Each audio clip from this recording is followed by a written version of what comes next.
Today in the cutting room, we are talking about sewing tips for your bra that every girl should know. And we're specifically talking about how to take a $5 bra and make it more like an $80 bra with just a few basic sewing supplies and very basic sewing techniques. If you haven't been here before, welcome. I'm a bridal sewing professional and I make learning to sew easy. I have this stack of notions here that we're going to pick from to boost our bra. There are four main things that differentiate the cheaper bras from the nicer bras, and I'm going to go through them and talk about how you can upgrade this.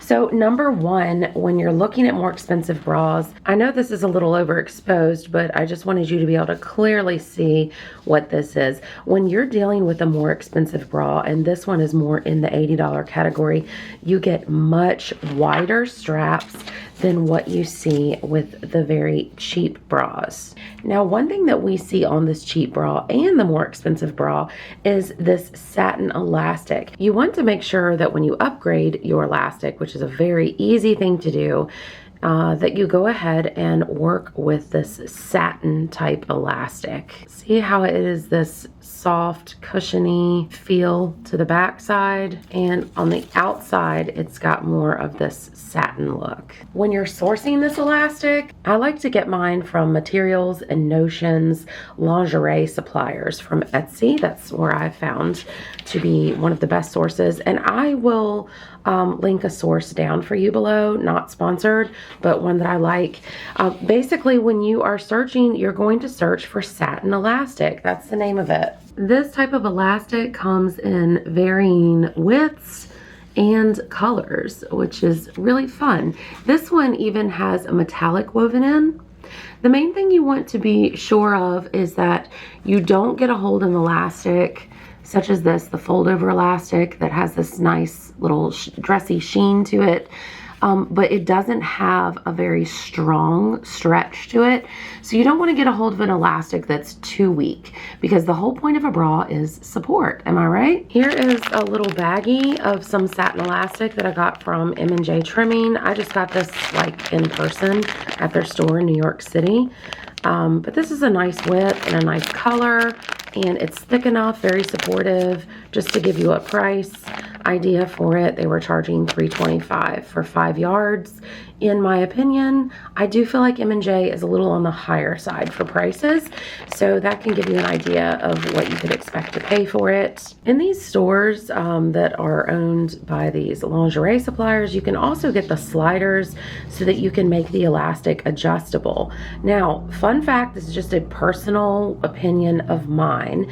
If I'm going to be making a bra more like a custom bra, I get irritated with these sliders. I don't feel like they're comfortable, and I feel like they kind of loosen up, and every time I wear my bra, I feel like I've got to readjust. So instead of using a slider, I would actually cut the elastic to measure and sew it on. Again, very basic sewing skills here. Sew it onto the bra, and if over time, due to weight fluctuations, or maybe the elastic is starting to get weaker and it needed to be adjusted, I would just alter that strap. Take 5 minutes and let it permanently be the strap size that you need it to be. So you do you, boo, when it comes to the sliders, but that's what I would do to upgrade that aspect of the bra. And here, when I compare the expensive bra with the cheap bra, you can see they're both basically just sewn on very simply with a tight, small zigzag stitch. All right, number two, the thing that I would improve on a cheap bra to make it more like an expensive bra is the bulging that happens at the outside of the bra. This part comes away. Can I get a witness? I know that's happened to you before. You just feel like it's kind of like buckling and then bulging out here. So I'm going to show you a very simple gather stitch that you can do right here to strengthen the sides. And you will find that on a more expensive bra that this portion through here is beefed up a little bit more, and they don't use such stretchy materials on this little side bit here. So this is how I would do that very basic gather stitch. We're going to come in right here and go through both fabrics. You see that? We're going through this binding and that base of the cup.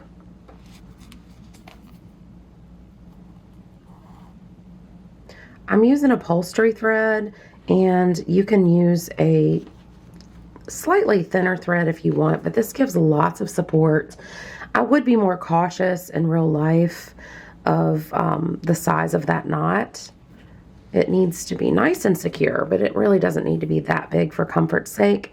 So this is basically like a very narrow width, long length zigzag stitch. So I want you to see what I'm doing here. I'm coming across from the cup to the binding, the cup to the binding, the cup to the binding. What I don't want to do is just sew it to one of those pieces and then stress it out to where it's going to want to come apart. So I'm going to go all the way from the underwire area to the top here. Once you get here, we're going to give it a tug. This is where the magic happens. You don't want to tug it so much that you get extremely noticeable rumples. Like, I wouldn't pull it any more than that.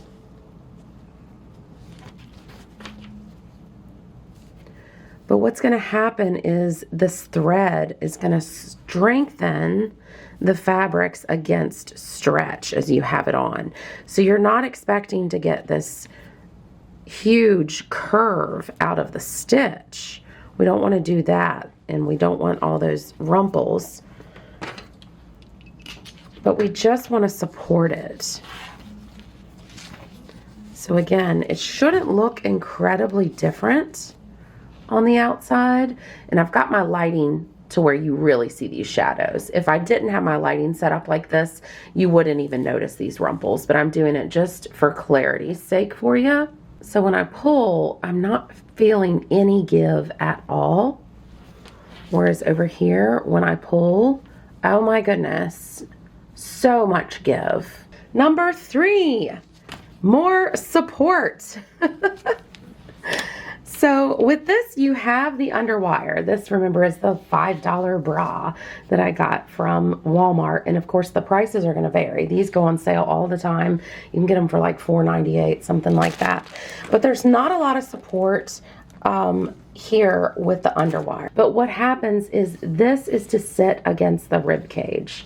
It's the backward pressure of the strap that pulls it against the rib cage, and then this cup supports the bust. And what happens here is, you guys know, you get a little gap here. So you either settle in right along here and it pushes the bra away, or you're just kind of in the wrong place in here.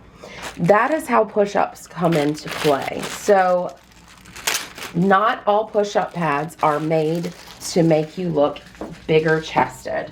All right, that is a huge misunderstanding about push-up pads. They can do that if you add a huge pad to it.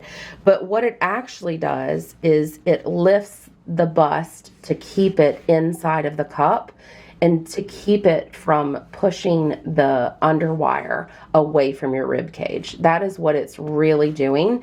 And it's also helping to move the bust towards center instead of spilling out to the side so much. So you can see how we've already, with these 3 steps, we are really changing the way that this bra works for you. 1, more support. 2, with these stitches that don't have any give to them, that's more support. 3, adding this push-up is more support. So essentially, you're going to get these push-up pads. You can get them on Amazon. You can also usually buy them at Walmart as well. I do not recommend the gel pads. The reason why I don't recommend the gel pads is if this were to get punctured, it literally leaks. That could be embarrassing. If you were to puncture this, nothing happens. It's just foam in there. So you're going to get a longer life out of the foam bust pads rather than the gel pads. But essentially, you're going to nest it into the bra, and you're going to tack it here and here and lash it along the underwire here. And it's only going to take 2 or 3 lashes. You can do it a little more evenly if you want. You can do the whole thing if you want, but that's not necessary. And then I would also do one little tack here that only goes halfway through this foam. Make sure you don't go on the outside and cause a pucker. But I'd go halfway through this foam and through this serging here. I really like the cups that have the serged edge because they're much easier to sew these push-up cups in, because you can just go right through that serge stitch and that will give you the support you need. Fun fact about these also, when you're purchasing them without the gel, you can tack it in, and then wherever it protrudes and overextends from the shape of the bra, you can literally just take scissors and cut that out. So let me show you what that looks like. Yes, these are huge scissors. All right, so we're gonna put it like this, and we can see that this is kind of overdoing it here. And I'm just gonna cut it a little closer in than what it looks like the bra will be calling for. Nice. That's exactly what we want. And then I would probably cut off this corner as well. And then just so it looks even, when I do the other side, I would take these pieces and let that kind of be my pattern for how I would cut the other cup. So that's how you would sew that in. And if you feel like this would be uncomfortable, you can always take some lingerie lace and sew that along this edge here to go inside the cup and along the edge. I don't think that would bother most people though. All right, so the fourth and final upgrade is completely for aesthetics. It's not needed for support like the other things that we did. So this is some lingerie lace, and I wanted to speak to this specifically because I know a lot of times you guys have sourcing questions like, what do I put in the search field to find these products? So yeah, lingerie lace is what this is going to be called. This is a flat lace. You don't want anything ruffled. A lot of times you want to avoid a corded lace. The corded lace is, let me show you. Corded lace is like this. It's pretty, but it's not going to be a very good t-shirt bra because that is going to leave an imprint on your clothes. So you can see how much smoother this is. Nice, flat, stretchy lace. Now I'm going to show you how you can put this on. And again, this comes in different widths. So this is a wider one. And when you put this on the bra, you can stretch it. I'm going to pin this in a couple places. And that's going to show you kind of the way that you would stitch it on. I would probably wrap it like this and sew that along. See this little edge right here where you go from cup to underwire? I would probably sew it along there and then trim the excess away. But what I would do is I would sew this down to the underwire, following the underwire, and you want as much of the organic lace edge to be there as possible. Once you get here, I would do the same thing. cut the extra away, wrap it around the edge, sew that in place. And this is what I was talking about by stretching it. See, if you don't stretch it, it's not going to conform. This lace has so much stretch in it so that you're able to get that cup shape out of it. See that?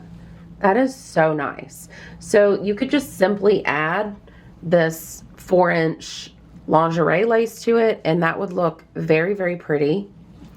Or you can also do, like we see in a lot of bras, you can layer the lace for like a two-tone look, or you can get the same color but still layer it so that you've got the complete lace overlay. And again, I would do all hand stitching with this.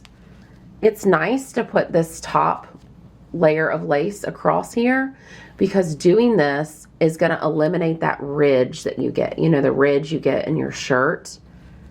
Having a thin lace that kind of goes over that edge but is pulled at an angle so that you know it's going to lay flush to you can really soften that ridge so it's not as visible in your shirt. I hope this has helped you. Make sure you subscribe to my channel because I do lots of videos like this. We go from beginner all the way to advanced sewing techniques, and I try to bring the advanced sewing techniques into these very basic tutorials so you can easily up the quality of your sewing with things that are actually very, very simple. So don't be afraid. We're not going to go over your head. This is a channel that is for everyone. Also, give me a share. Please tell your sewing friends about this channel. It's been great having you today. If you have any questions, leave them in the comments. Bye.